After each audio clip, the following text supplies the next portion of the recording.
Hi guys, welcome to the channel. In today's video I'm going to show you how you can remove Instagram account from Meta Business Suite. Before getting into this video, must subscribe to our YouTube channel and click on the bell icon. So the first step you simply need to do is to search for Meta Business Suite. Okay, and you need to open this website and then you need to click on get started. Once you are in Meta Business Suite, then you simply need to click on settings.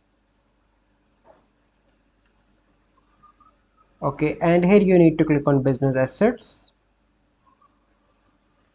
and then you need to click on Instagram account. Click on that, and here you can see that you simply need to click on that, and here you can see three dots. Click on that and click on remove from business account. Click on that and click on remove Instagram account. So it will take few seconds to remove. It depends on your internet speed as well. So once this process completed, your Instagram account will be removed. So this is a process by which you can remove Instagram account from Meta Business Suite.